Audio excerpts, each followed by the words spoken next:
and welcome to Speak Up. Whether this is your first time with us or you've been listening for a while, we're so glad you're here. If you haven't subscribed yet, take a moment to do that. It really helps this podcast reach more people who are working on themselves, just like you. Today, we're diving into something that matters in every part of life, the secret of self-discipline. Yeah, because discipline is the difference between starting and actually continuing. It's not about being harsh or forcing yourself. It's about building small, steady habits that carry you forward. And the truth is, self-discipline is often misunderstood. That's why this episode is so important, because once you see it differently, it can change how you approach your goals. And here's the part that might surprise you. Self-discipline has less to do with willpower than you think. It's not about being stronger than everyone else. It's about setting yourself up in ways that make following through easier. We're going to break that down today in simple steps that anyone can use. So if you've ever struggled to keep promises to yourself or felt stuck in the cycle of starting and stopping, this is the episode you need to hear. Stay with us, because by the end, you'll see that discipline isn't heavy or impossible. It's actually something you can build gently, starting today. You know, when most of us hear the word discipline, the first thing that comes to mind is punishment, like being strict with yourself, cutting out fun, or constantly pushing harder. At least that's what I used to think. But the more I've reflected on it, the more I realize that definition is exhausting. And honestly, it doesn't work. Real self-discipline isn't about punishing yourself for slipping up. It's about making a choice every day to lean into what matters to you. And that feels so much lighter, so much kinder. Yes, exactly. I think so many people carry that old idea of discipline as this rigid, cold thing. But when you start to see it differently as something soft, something that's actually on your side, everything changes. Discipline, in its truest sense, is just consistency. It's showing up for yourself in small, steady ways. And the best part? You don't need to be perfect. You don't need to have it all figured out. You just need to keep choosing, day by day, to take that one step. And that's such a relief, right? Because perfection can be paralyzing.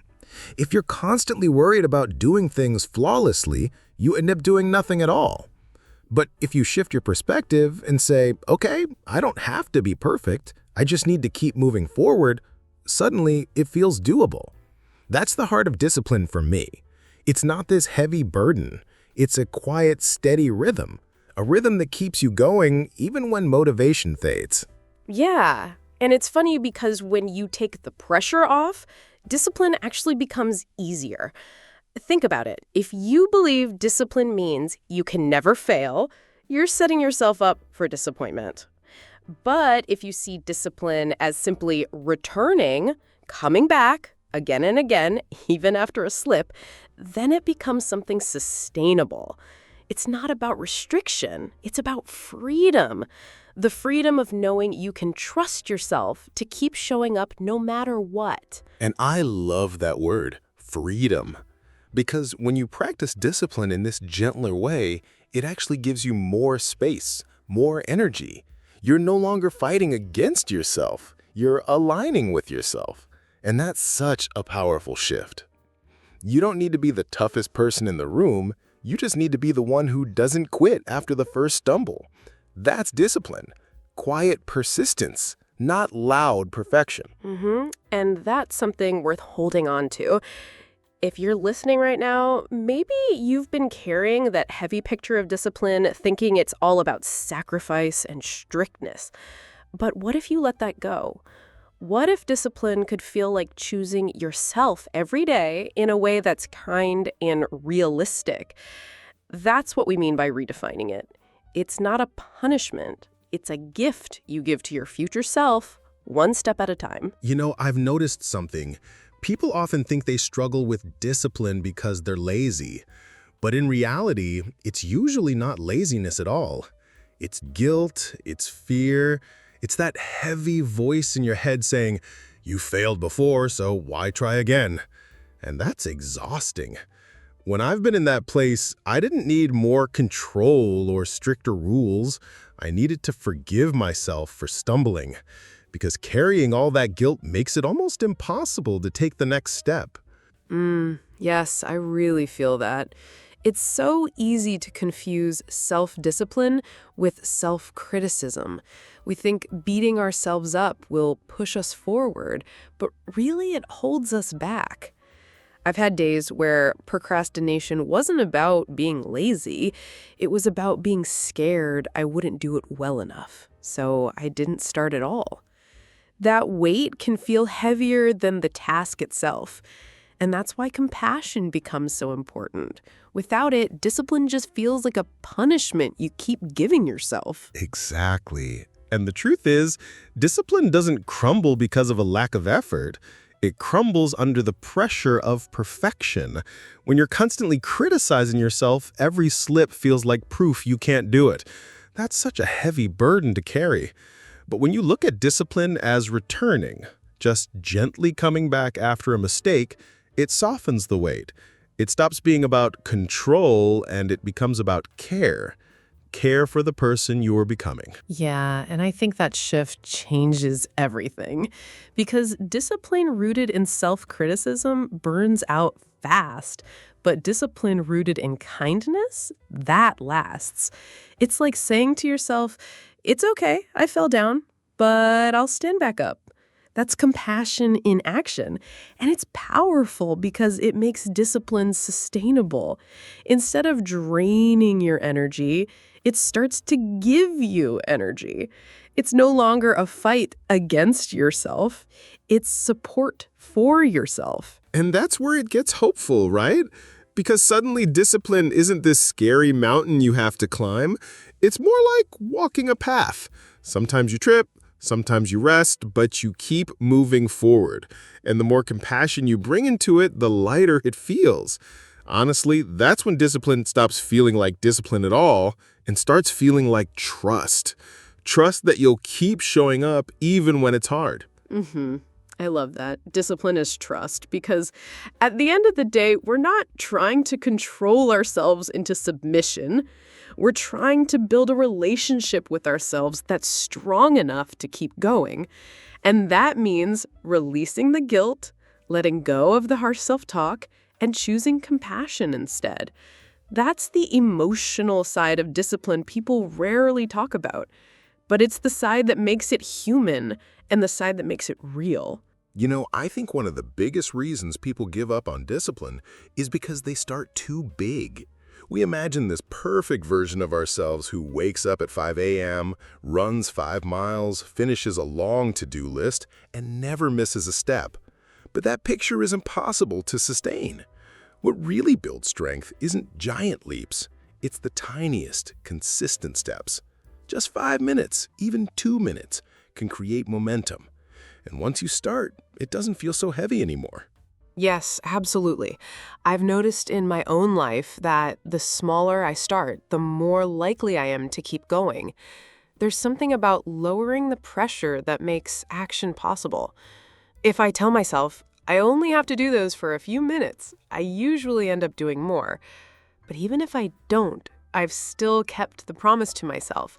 And that little success builds trust. It's amazing how something so small can slowly transform into something so powerful. Exactly. It's that trust that matters. Every small step tells your brain, I can do this. And when you repeat that over days, weeks, months, it adds up to real progress. Think about it. One tiny choice every day might not feel like much at the moment, but it's compounding in the background. It's building strength the same way a muscle grows, not from one big workout, but from consistent effort over time. That's where discipline becomes growth. And the best part is small steps are less intimidating. They don't overwhelm you. Instead, they give you that gentle push forward. And when you look back, you suddenly realize how far those little steps have taken you. It's like planting seeds. Each day, it feels like nothing's happening. But then one day, you notice something has grown. And that feeling of growth, of realizing you've actually changed is incredibly motivating. Yeah, and I think that's such a hopeful way to see discipline, because so many people believe they need to overhaul their whole life overnight. But in reality, change is built one small promise at a time. Just imagine how different life could feel if you kept one tiny habit alive every day for a year. That's the kind of discipline that doesn't feel like a burden. It feels like progress. Quiet, steady progress that you can be proud of.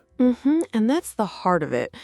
Self-discipline doesn't need to be this grand performance. It can be as simple as taking one step today and another tomorrow. And the beauty is, those little steps give you the proof that you're capable.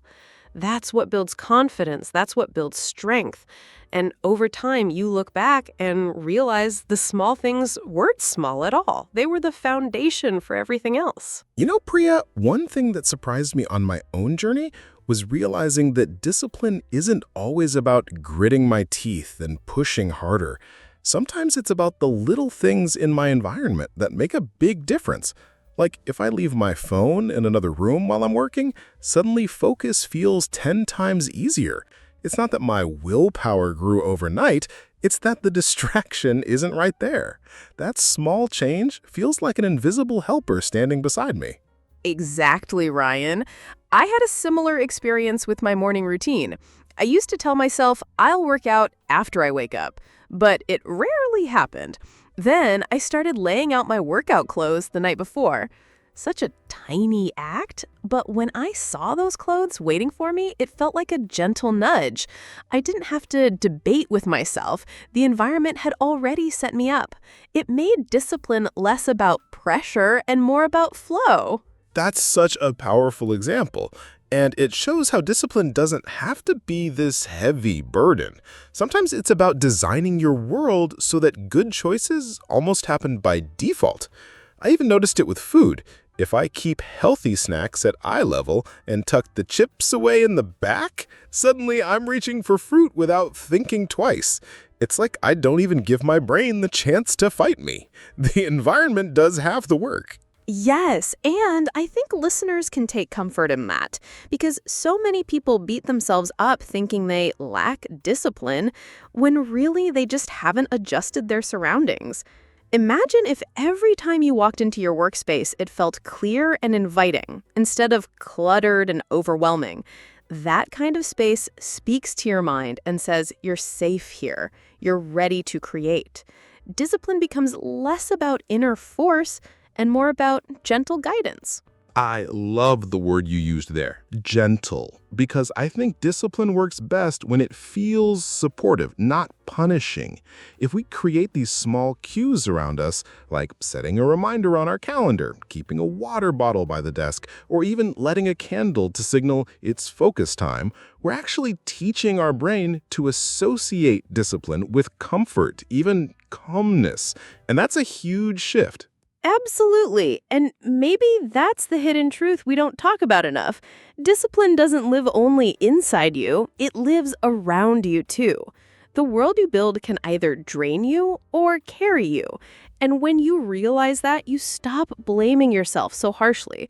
You start making small, supportive changes that make discipline feel less like climbing a mountain and more like walking a steady, welcoming path. You know, Emily, I've been thinking about how often we wait for that perfect moment to start something. The right mood, the right energy, the right time of day. And honestly, most of the time, that perfect moment just never comes.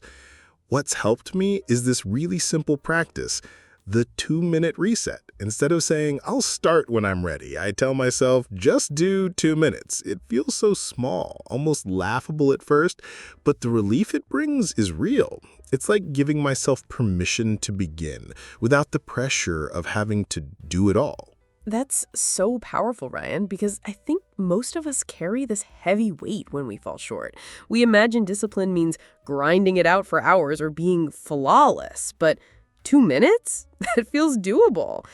And here's the beautiful part. Those 2 minutes often grow into more. Even if they don't, you still win because you showed up.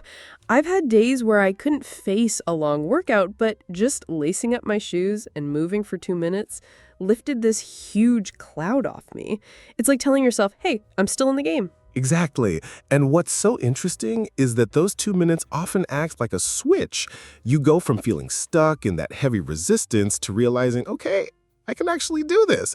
I remember one night I was staring at my kitchen, messy kitchen, completely drained. I told myself, just wash dishes for 2 minutes. And by the time I started, the momentum carried me forward. 20 minutes later, the whole kitchen was clean. That small entry point broke through the wall of resistance, and suddenly it wasn't this massive mountain anymore. Yes, it's the mental shift that's so liberating. 2 minutes quiets that inner critic that says, you're lazy, you're behind, you'll never catch up. Because for those 2 minutes, you're proving the critic wrong. You're moving. You're showing up. And that changes everything. It's almost like kindness disguised as discipline. Instead of demanding perfection, you're gently guiding yourself forward. That tiny act reminds you that effort, no matter how small, still matters. I love that. Kindness disguised as discipline. That's exactly it. And I think we forget that momentum doesn't come from waiting for motivation. It comes from starting. Just 2 minutes is enough to plant the seed of consistency. And if listeners take anything from this, it's that discipline isn't about force. It's about giving yourself these small, compassionate openings to begin. Imagine what would happen if you gave yourself just 2 minutes again and again.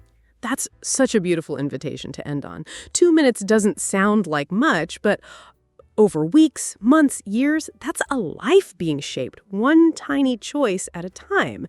So I'll leave everyone with this question.